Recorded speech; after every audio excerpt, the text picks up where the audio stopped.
Welcome back, fellow food geeks. Today we have a dish from south of India. This is a southern delicacy. It's a quintessential representation of South Indian cuisine. It is full of proteins as it's made out of black gram, dehusked black gram, and it's very simple. Let's get started. So I've taken 1 cup of dehusked black gram dal, which is also called urad dal in Hindi, and I'll wash it really well. And I'll soak it for 4 hours. It's been 4 hours. Now you can grind it. If you want, you can soak it further. You can soak up to 8 hours, but a minimum of 4 hours is required. So now this is swollen up really well, and I'm going to grind it now. So I've ground it without adding any water. I removed all the water from the dal which was soaked, and now you can see the texture. Just look at it. It's grainy, it looks gritty, and it's really thick. And I've used my food processor to do it. You can use your blender as well, but not a hand blender, mind you. So now to this we'll add finely chopped red onions. You can take 1 to 2 red onions, small size. It's up to you really. You can omit also if you want. Next we're going to add 1 tablespoon of grated ginger, a heaped tablespoon of grated ginger. Do not reduce the quantity. Ginger really works well in this recipe. Now we're going to add cumin seeds to it. So 1 teaspoon of cumin seeds, 1 full teaspoon. And now we're going to add crushed black pepper, half a teaspoon. We're adding 1 chili chopped up. Any kind of chili or chili pepper would do. And this is dried curry leaves. I'm just powdering them in my hands coarsely and adding it. You can add fresh, but then in that case, if you add fresh, you chop it first. So, and this is an important ingredient, so don't skimp on it. Now you add salt to taste. Any kind of salt would do, and we're going to give it a nice mix now. For the curry leaves, you just need a handful. I did not mention that before, so telling you now. I'm quickly going to mix it and come back. I've mixed it well. You can add green coriander to it or cilantro to it, chopped up. It's up to you. Now I'm adding 2 pinches of asafoetida or hing as it's called in India to it. It's easily available in any market, and I'm going to give it a nice whisk. Meanwhile, I've placed my oil in a frying pan to heat up. Now also take some water in a little bowl, because when I'm shaping the vadas, I'm going to need that water. So I've just taken plain tap water. So now what I'm going to do is take a very small katori or a bowl, a very small one, and cover it with a cloth like so. It's a very small one, around say 4 inches in diameter, less than 4 inches. I'm going to take a spoonful of the batter and place it on this. Now I'm going to wet my other hand in the water bowl that I've kept, and I'll insert my finger and make a hole like so, like you can see that I've made the hole, and I'll very gently invert my hand and put this in the oil. Now the camera is in the middle, so I'm coming from the other side, and we'll just simply put it in. Delicately. Do not just jerk it in, because the oil will splash up, so be careful. Okay, let me show you another one. It takes practice. Even I can't make perfect vadas at times. 1 or 2 of mine also end up looking like the map of some country, unknown country. So that's perfectly alright. You don't have to worry about that.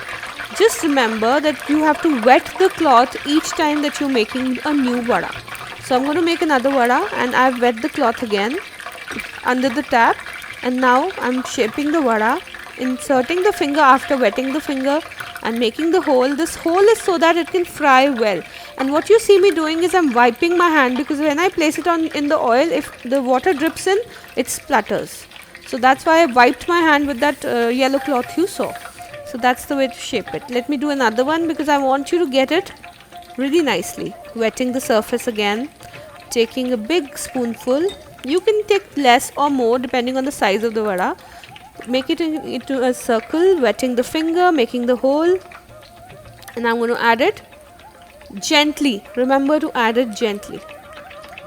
In case you find your batter to be too watery, go ahead and add 2 teaspoons of rice flour to it. That would work. Although I don't think it will be watery if you remove all the water from it before grinding. So you see, and when they are really beautiful golden like this, you just remove them from the gas. And this is how you make them. Like I was saying, the hole is important so that it gets cooked from inside. It's spongy, it's delicious, it's full of delectable spices. You can have it with chutneys, you can serve it with sambar. There's so many accompaniments to it, or you can just eat it, and it's really crispy. I'll show you that also. See, making another one, wiping my hand so that doesn't drip into the oil because oil is hot, and see how gently I'm placing it. Remember this.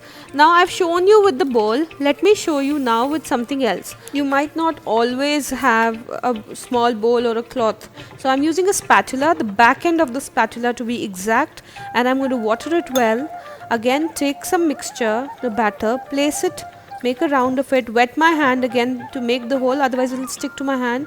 Same way, and I'll gently place it inside like so. Did you see? Now I'm going to wash the spatula again and repeat the process for you one more time so that you can see it. Shape it, wet my finger, make a hole inside, and then gently place it in the oil. Oil is hot, so we have to be careful. I can't stress on it enough. See? This is the second method. You can use the spatula. In case you don't have a spatula and you would rather do it with your hand, you feel comfortable, then I'll teach you how to do it with your hand as well. Let me just take out a few which are ready, and then I'll show you. Hello, and ask questions if there are any about the frying or the shaping. If you're not able to do it, do keep turning them around to ensure a lovely even golden color, because that really adds to the taste if it's lovely and golden. Okay, so now with the slotted spoon I'm going to turn them around for some time to make sure they're done. Then create some space and do it with the hand. So the water, I'm going to change the water now because I've been dipping my ladle in the cloth and it's been really dirty. So now I'm going to wet my hand, take some dough, wet both hands in fact, and then from one hand to the other I'm going to shift the dough in a motion, in a fast motion like so, and then with my thumb or any finger I'll make the hole and I'll gently put it in the oil. Now this might not be a perfect circle, that's okay. In fact, you don't have to make vadas with a perfect circle inside. You can just take spoonfuls from the batter and just drop it and form little balls. That is equally delicious. The taste won't change, it will just look different. Like we all look different, but inside we're all the same, right? So the same way, it might look different, but it would still be the same. So I'm making another one for you to see. I wet both hands, bringing in the batter with the spoon, moving it around, and then making the hole, making it around, and now dropping it in the oil. The way you drop it in the oil is very important. Again, I'm stressing on this. If you drop it from a distance, from a height, the oil is going to splash up and you can hurt yourself, no matter if you're doing it with the bowl or the spatula or your hand. And the closer your hand is, I'm not saying put it in the oil, but the closer it is to the surface, the more easily it glides in. That's all I'm trying to say. So do you see how beautiful they are? And we'll just take them out. And then I'm also going to take one and tear it for you to see how beautiful, fluffy, soft and porous it is from inside. It's absolutely delicious, and I'm eating it right now. As soon as I tear it, I'm going to remove it from the skin. I'm going to eat it. I've already had one though. See, isn't it beautiful? And it's in my mouth now. Can you hear the sound? I'm eating it. Okay, now I would also like to take a fork and then run it across the surface of the vada to show you how crispy it's fried up to be.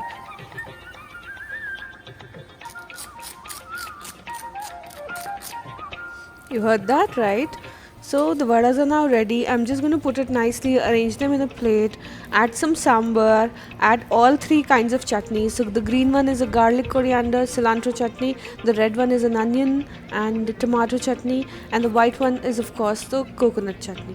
So I hope you give it a try. Do let me know how it turned out to be. Like, share and subscribe, and press the notification bell so that you are reminded each time I post a new recipe. A little trivia for you.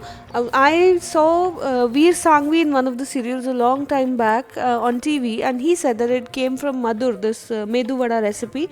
It originated from Madur, and that's in Karnataka in India, south of India. And he also said that it was made popular by the Udupi restaurants from. It started in Mumbai. So, just a bit of trivia for you in case you wanted to know. So, stay happy, stay safe, and I'll catch you very soon in the next recipe. I miss you already. Bye.